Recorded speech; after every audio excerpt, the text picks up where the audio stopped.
Hello everyone, welcome back to the Way of Saints. Today we'll be talking about St Symeon of Syrian, and he is often found on a pole.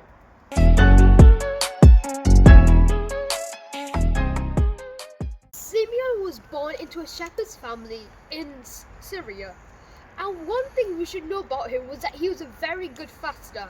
In fact, he was kicked out his first monastery for fasting for the whole of Lent. After this, he spent a year and a half in a small hut where, again, he went for a whole year without any food, and when he emerged from the hut alive, it was considered a miracle. After leaving his hut, he gone to a little cave, but the crowds always see him praying. But he went away to a pillar.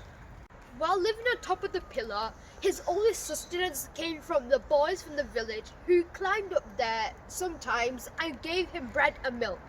For the next 39 years, he moved continually up higher. Eventually, his last pillar was 50 feet tall. Keep in mind that this was Syria, and the weather can range from somewhere to between 50 degrees Fahrenheit, and this means that he would have suffered a lot on top.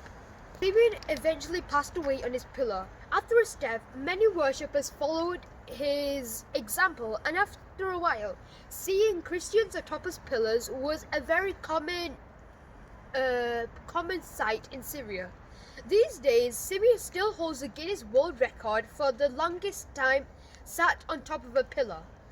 And his feast day is on the 5th of January. What can we learn about Saint Symeon? So St Symeon, despite being kicked out of his first monastery, he still found time to worship God despite wherever it is. It may be on top of a pillar, in a cave, or even in a hut. He still found time to worship God. And in the same way, we can find time in our own lives by worshipping God. And on that note, let's